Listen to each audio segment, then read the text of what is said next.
सरकार हाय हाय, सरकार हाय हाय, दिल्ली सरकार हाय हाय, सिविल डिफेंस की तनख्वाह वापस दो, वापस दो, वापस दो। हमारी सैलरी जो है नवंबर की है, नवंबर दिसंबर जनवरी की सैलरी है जो हमारी नहीं आई है। लेकिन सर अब सब पल्ला झाड़ रहे कि आपको कुछ नहीं दिया जाएगा, ये निष्काम सेवा है। वो निष्काम ड्यूटी होती है 4 घंटे की, हमसे 8-8 9-9 घंटे ड्यूटी करवाई गई है।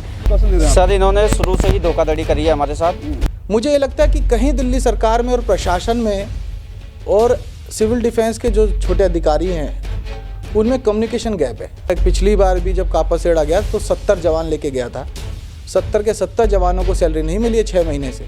उनका परिवार कैसा चल रहा है, उनका पालन पोषण कैसे हो रहा है, लड़कियां जवान जो हैं वो कैसे अपने परिवार को छोड़कर बाहर ड्यूटी करने आती, क्योंकि उन्हें उम्मीद थी कि मैं कुछ कमा के लाऊंगी बाहर से। आप जाइए उन जवानों के घरों में, पूछिए उनसे। और मैं तो ये चाहता हूँ कि वो दिल्ली सरकार और आम आदमी पार्टी का एक एक कार्यकर्ता नेता ये समझे उनका दुख दर्द, कि जब आप जाएंगे उनके घर कभी चुनाव में तो उनका कुंडी खटखटा के ये चेक कर लेना कि सिविल डिफेंस का बंदा तो नहीं है घर के अंदर। और आगे भी मैं उनकी लड़ाई को जब तक वो लड़ेंगे, जब तक किसी निर्णय पे नहीं पहुंचेंगे, मैं उनके साथ हूँ।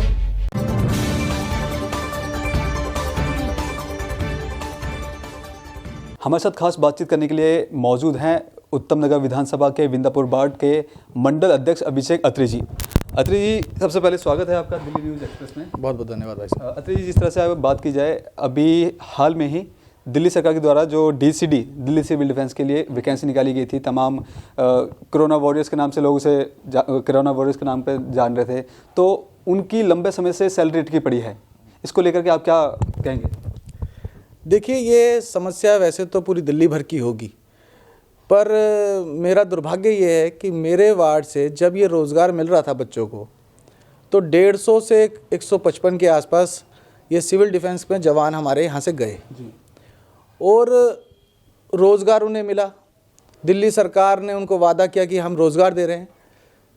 हमें भी अच्छा लगता है कि किसी घर में रोज़गार मिल जाए और एक व्यक्ति कमाने लायक हो जाए, पर दुर्भाग्य ये हुआ कि कोरोना काल की पूरी सेवाएं लेने के पश्चात सितंबर से लेकर अभी जनवरी तक उनको उनकी मेहनत का मेहनताना मिला नहीं, और वो लगातार संघर्ष में है प्रशासन से भी, नेताओं से भी।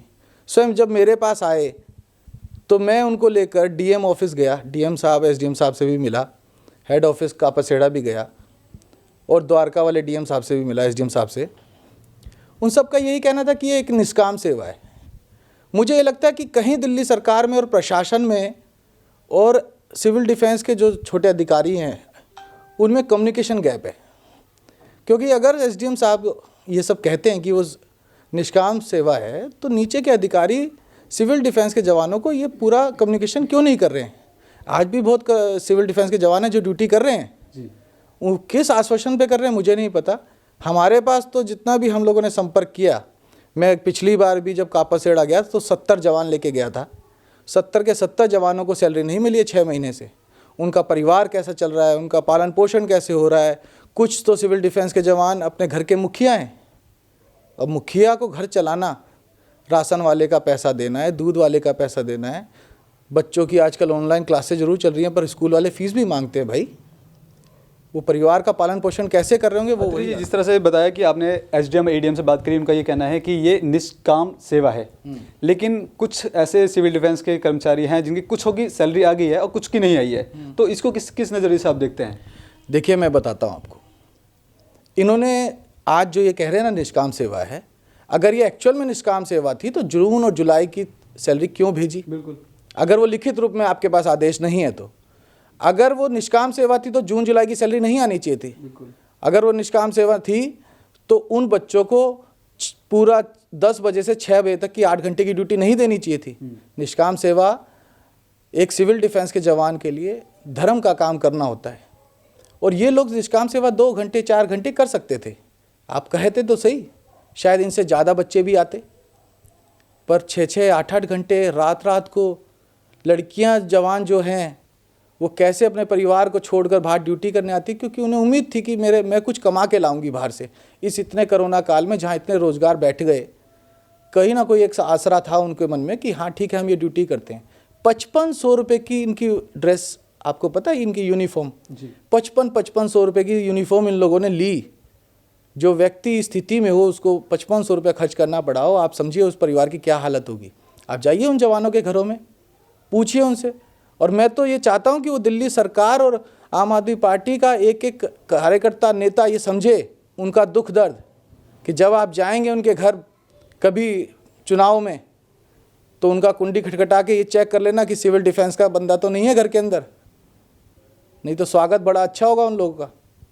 जिसके घर का चूल्हा आप बुझा दें और 6 महीने से उनको पैसा ना मिले, वो आपका कैसा स्वागत करेंगे वो वही जानते। आज हम जब सुबह ये प्रोटेस्ट कवर कर रहे थे दिल्ली सिविल डिफेंस वालों का, तो उनका ये कहना है कि उनके घर की जो हालत है काफ़ी बुरी हालत हो चुकी है। लोगों से कर्जा लेकर के उन्होंने कन्वेंस उन्होंने करा है गाड़ी का, बसेस का, और जो ड्रेसेस है वो भी आपने जिस तरह बताया 5,500 के करीब ड्रेस खरीद दिया है। तो ये आखिर कौन जिम्मेदार है इसके लिए? अगर सैलरी, क्योंकि जिस तरह से आपने बताया कि एडीएम एसडीएम ने अपना पल्ला झाड़ लिया है, उनके इंचार्ज ने ये आश्वासन देकर उनसे बोला था कि आपको सैलरी दी जाएगी। अब इन दोनों के बीच में जो दिल्ली सिविल डिफेंस के जो कर्मचारी जो ग्राउंड लेवल पर काम कर रहे थे, उनकी जो हालत है उसके जिम्मेदार, देखिए मैं आपको, जिम्मेदारी मुखिया की होती है। आज भी आम आदमी पार्टी के विधायक कार्यालयों से हफ्ते दर हफ्ते लिस्टें बन के जाती हैं सिविल डिफेंस के लड़कों को, बच्चों को, जवानों को ड्यूटी दिलवाने की। तो जिन्होंने लिस्टें भेजी वो जिम्मेदार, जिन्होंने ड्यूटी का आश्वासन दिया वो जिम्मेदार। जिम्मेदार कौन होगा? जिन्होंने नौकरी का आश्वासन दिया उन्हीं से तो तनख्वाह मांगी जाएगी ना भाई। एडीएम, एसडीएम, डीएम ये प्रशासनिक अधिकारी हैं।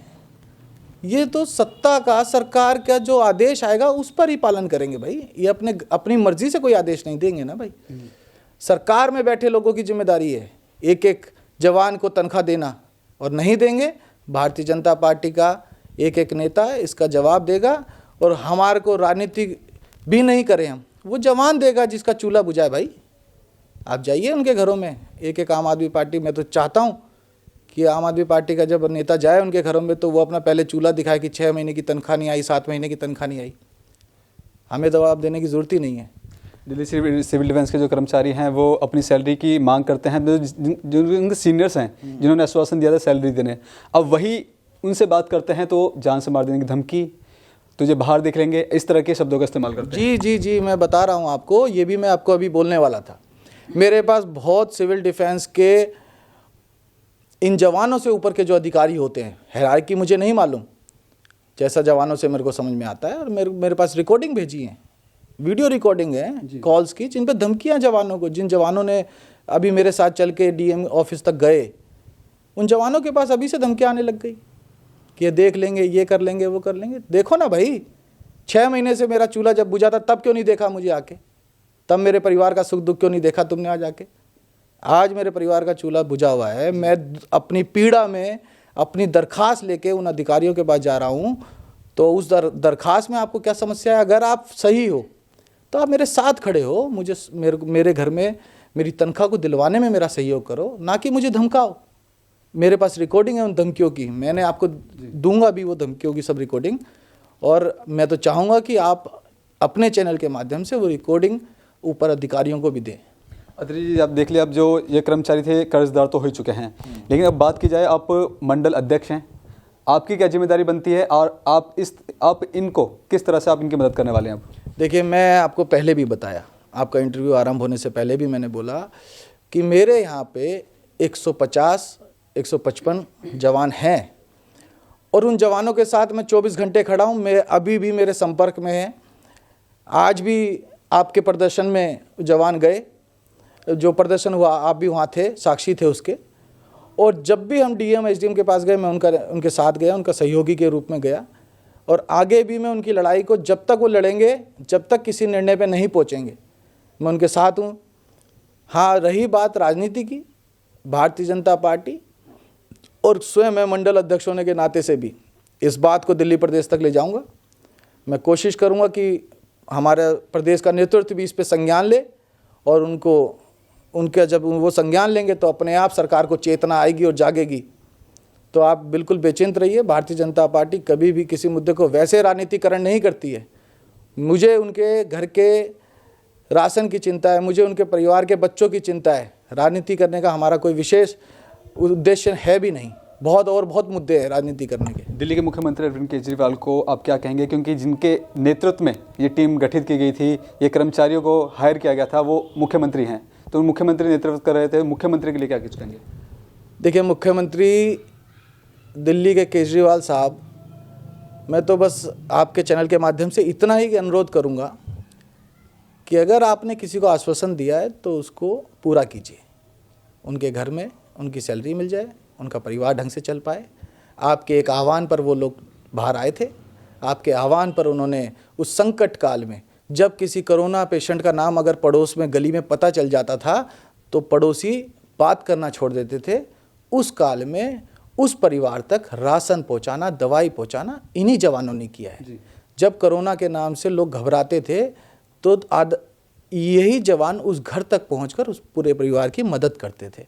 तो आज जब वो संकट में है, इनको आनी चाहिए चेतना, जागना चाहिए। मैं स्थानीय नेताओं से भी कहूँगा, जितने भी ये आम आदमी पार्टी के नेता अपने आप को तथाकथित कहते हैं, आप आएँ, इनका साथ दें और इनकी मदद करें। राजनीति का नहीं, एक परिवार की भूख का सवाल है। ठीक है, अत्री चलते चलते एक सवाल ये कर लेते हैं कि आपके क्षेत्र के पूर्व निगम पार्षद देशराज राघव आम आदमी पार्टी के जो हैं, वो भारतीय जनता पार्टी के पार्षद पर तमाम तरह के आरोप लगाते हैं, चाहे वो विकास को लेकर के हो, चाहे वो शमशान घाट वाले मुद्दे को लेकर के हो, तो उसका आप प्रति आरोप क्या देंगे? वो इसको सीरियसली लेना नहीं चाहिए, कुछ नहीं है। अगर मैं तो कहना चाहूँगा, मैं तो उसको आम आदमी पार्टी का पार्षद भी नहीं मानता हूँ। वो एक बार पतंग उड़ी थी, हर बार नहीं उड़ती है। मैं तो आपके चैनल के माध्यम से कहना चाहता हूँ कि मंच, समय, स्थान और मुद्दे डिसाइड कर ले जनता के मंच पर।